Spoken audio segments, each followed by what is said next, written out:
Halo guys, assalamualaikum warahmatullahi wabarakatuh. Kembali lagi bersama saya Berliana Horshifa, mahasiswa satu akuntansi Universitas Muhammadiyah Tangerang. Nah, di video kali ini saya akan menjelaskan ke kalian mengenai teori efisiensi pasar. Nah, untuk lebih jelasnya disimak video selanjutnya ya. Nah, teori efisiensi pasar sekuritas memprediksi harga sekuritas sebagai hasil dari interaksi beberapa properti menarik. Harga mencerminkan fully reflect pengetahuan dan informasi untuk investor.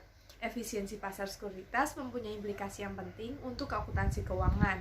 Efisiensi berimplikasi pada isi informasi dari pengungkapan, bukan dari bentuk pengungkapan itu yang dinilai oleh pasar. Nah, efisiensi pasar yang ditinjau dari sudut informasi saja disebut dengan efisiensi pasar secara informasi atau informationally efficiency market.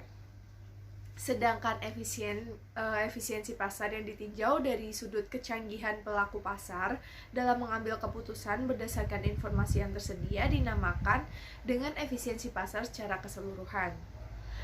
Lalu, pasar dikatakan efisien apabila harga-harga sekuritas yang mencerminkan secara penuh informasi yang tersedia. Dalam hal ini, informasi yang tersedia bisa meliputi informasi di masa lalu, misalkan ada laba perusahaan tahun lalu, informasi saat ini mencerminkan informasi saat ini.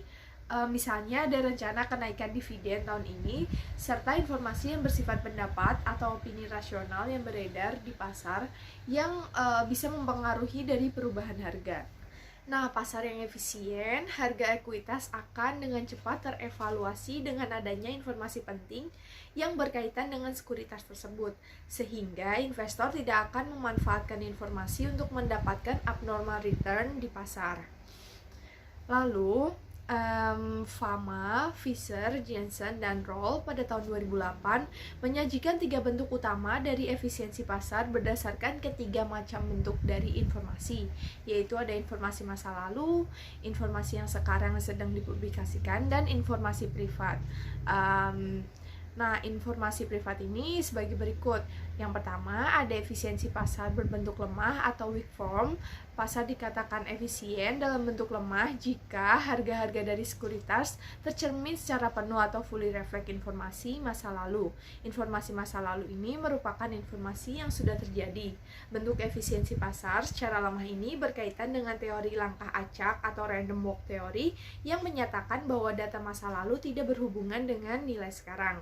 Lalu yang kedua, ada efisiensi pasar bentuk setengah kuat atau semi strong form. Pasar dikatakan efisien setengah kuat jika harga-harga sekuritas secara penuh mencerminkan fully reflect semua informasi yang dipublikasikan atau all publikasi available information, termasuk informasi yang berada di laporan-laporan keuangan perusahaan emiten.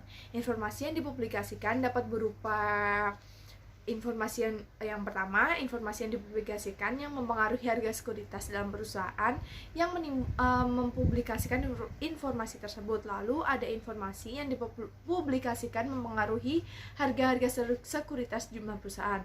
Lalu yang ketiga, ada informasi yang dipublikasikan yang mempengaruhi harga-harga sekuritas semua perusahaan yang terdaftar di pasar saham.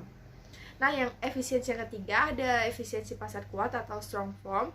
Pasar dikatakan efisiensi dalam bentuk kuat jika harga-harga sekuritas secara penuh mencerminkan atau fully reflect semua informasi yang tersedia dalam informasi privat.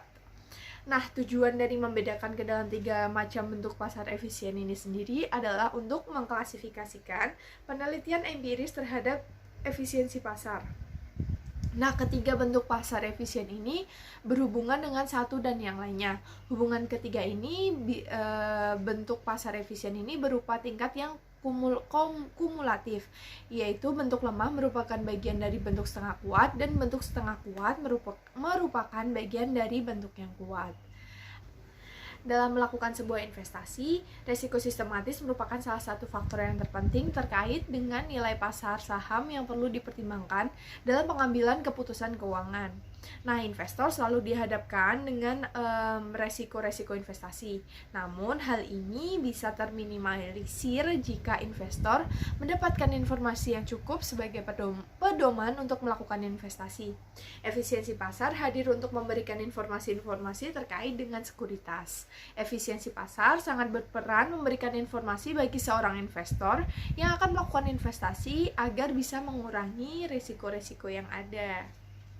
Nah, itu tadi penjelasan singkat saya mengenai teori efisiensi pasar.